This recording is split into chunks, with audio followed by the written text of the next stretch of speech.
அன்புக்குரிய மாணவர்களே, நாம் இன்று உங்களை சந்திக்கின்ற விடயம் என்னவென்றால், உயர்தரத்திலே தமிழை ஒரு பாடமாக கற்கின்ற மாணவர்களுக்கான பரீட்சைக்கு இன்னும் ஒரு சில நாட்கள் மாத்திரம் எஞ்சியிருக்கின்ற நிலையில் கல்வி அமைச்சினால் அனுப்பப்பட்டிருக்கின்ற 2 மாதிரி வினாத்தாள்கள் தொடர்பாகவும் அந்த மாதிரி வினாத்தாள்களோடு இணைந்த வகையிலே எம்மால் எதிர்பார்க்கப்படுகின்ற அந்த வினாக்கள் தொடர்பான விடயங்களையும் உங்களோடு அலசுவதற்காக நாம் இங்கே உங்களை சந்திக்கின்றோம். இந்த விடயம் தொடர்பாக நாங்கள் ஒரு காணொலியினூடாக, ஒரு வீடியோவினூடாக இதனை பூர்த்தி செய்ய முடியாது. ஆகவே நாங்கள் 2, 3, 4 என்று வீடியோக்களை தொடராக நாங்கள் அனுப்பி கொண்டிருப்போம். அது விட்ட நிமிடத்தோடு அது முற்று பெற்றுவிடும். ஆகவே தொடர் 1, 2, 3 என்று எங்களால் அனுப்பப்படுகின்ற எல்லா தொடர்களையும் முழுமையாக நீங்கள் கற்பதனூடாக சிறந்த பெறுபேறினை நீங்கள் பெற்றுக்கொள்ளலாம் என்கின்ற ஒரு நம்பிக்கையோடு நாம் இன்று உங்களை சந்திக்கின்றோம்.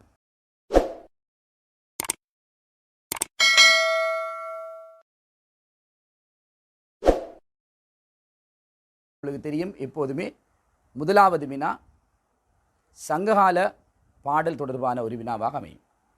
அந்த வகையிலே அமைச்சினுடைய மாதிரி வினாத்தாள் 1 அவர்கள் வைத்திருக்கின்ற அந்த பாடல் நகுதக் கனரே நாடினி கூர்னர் என்ற பாடலாகும். இந்த பாடல் தொடர்பாக அல்லது இந்த விடயங்கள் தொடர்பாக நாங்கள் முழுமையாக பார்க்க முடியாது. அந்த கேள்விகளை மாத்திரம் பார்த்து கொண்டு போனால் தான் எங்களுடைய இலக்கை நாங்கள் அடைய முடியும்.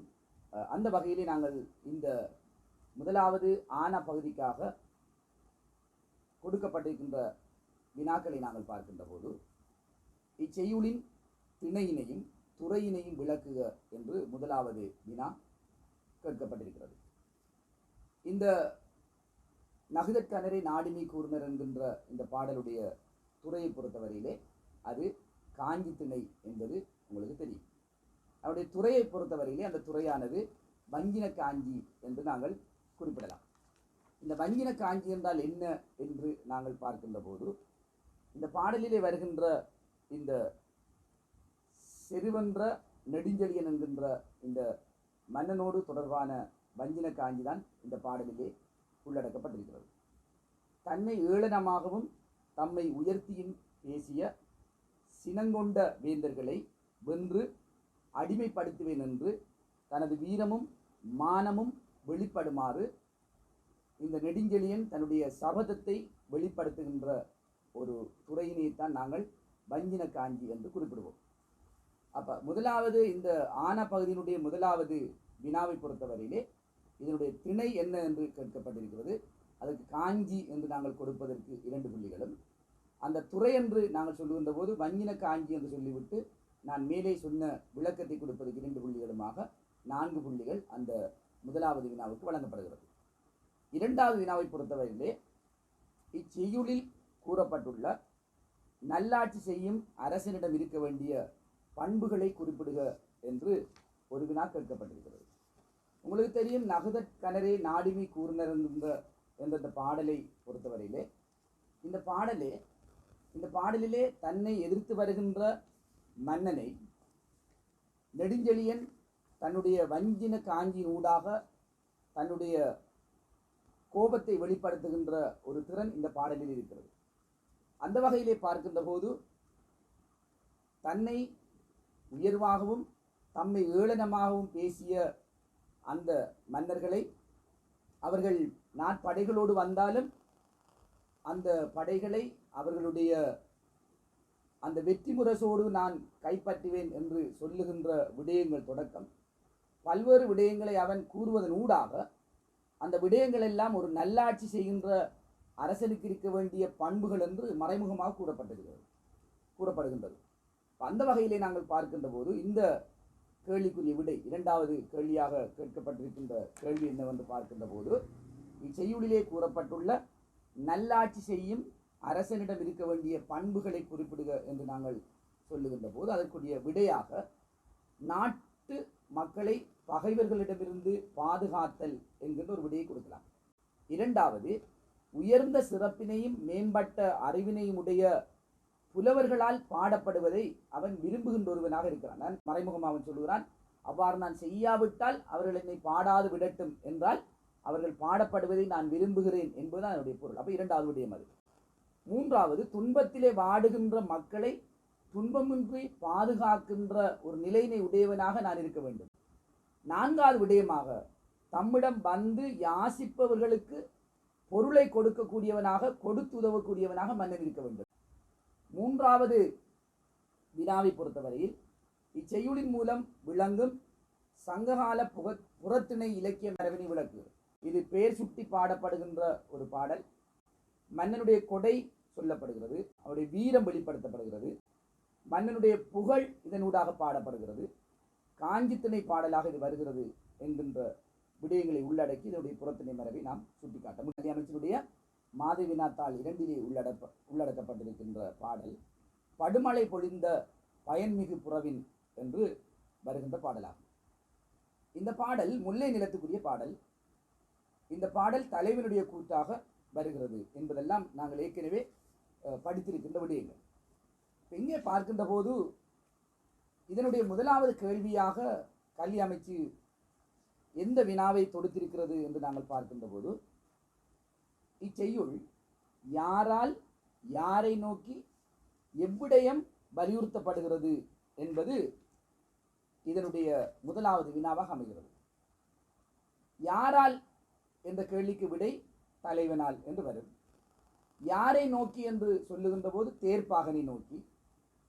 எவ்விடயம் வலியுறுத்தப்படுகிறது என்கின்ற வினாவை பொறுத்தவரையில் திருந்து செல்கின்ற தலைவன் கார்காலத்திலே நான் திரும்பி வருவேன் என்று கூறிவிட்டு தொழில் நிமித்தம் தலைவியை விட்டு அந்த தலைவன் பிரிந்து சென்றபோது அவனுடைய காரியமெல்லாம் முடிந்ததன் பின்னர் தலைவியை காண வேண்டும் என்ற அவா அவனுக்கு வருகிறது.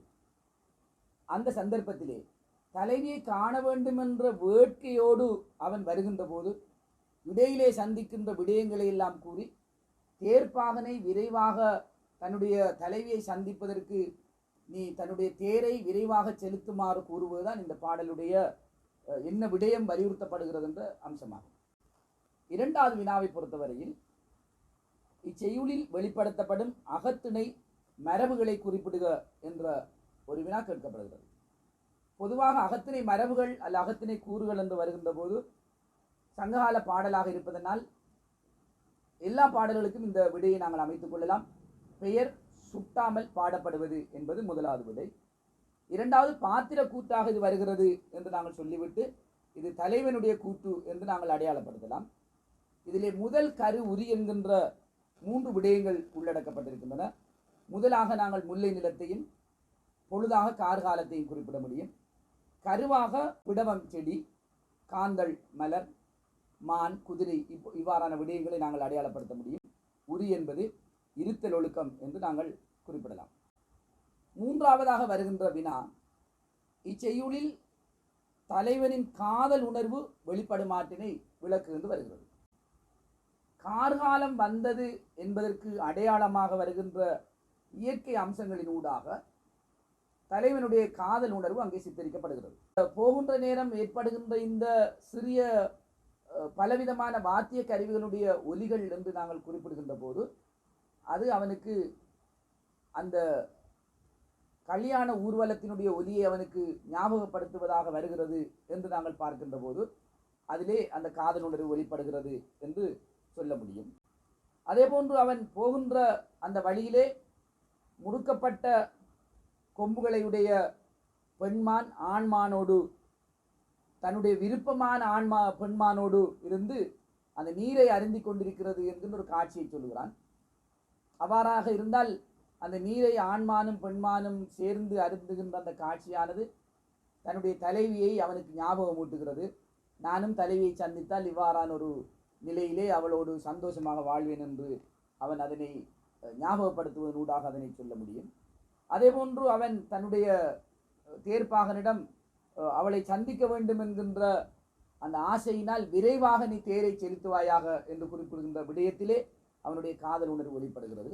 அவன் போகின்ற போது நம்பையில் புரிந்த கொள்கை உடையவள் என்று சொல்கிறான். இவ்வளவு காலமும் நான் அவளை பிரிந்து சென்றேன், நீண்ட காலங்கள் பிரிந்து வாழ்ந்திருந்தேன், ஆனால் நான் வரும் வரையும் அவள் என்னை காத்து கொண்டிருப்பாள், ஏனென்றால் என்னை புரிந்து கொண்டவள் என்னை என்னை என்னை காத்து கொண்டிருப்பாள் என்கின்ற விடயத்தை சொல்றான். உண்மையிலே ஒரு தலைவன் தலையை விட்டு பிரிந்து சென்று மீண்டும் சில நாட்களுக்கு பின் வருகின்ற போது அந்த தலைவனை காத்து கொண்டிருப்பவள் தான் உண்மையான தலைவி. அந்த தலைவியாக இங்கே அவள் அடையாளப்படுத்தப்படுகிறாள் என்ற விடயங்களை வைத்துக்கொண்டு நீங்கள் இந்த 3வது வினாவை நீங்கள் சில பாடல்களுக்கு நீங்கள் அதிகமாக அழுத்தம் கொடுக்க வேண்டும். அந்த வகையிலே வாரலஞ்சேரி என்ற ஒரு பாடல் இருக்கிறது. அந்த பாடலை நீங்கள் பார்ப்பது இம்முறை பயிற்சி எழுகின்ற மாணவர்களாகிய உங்களுக்கு அது பயனுள்ளதாக அமையலாம்.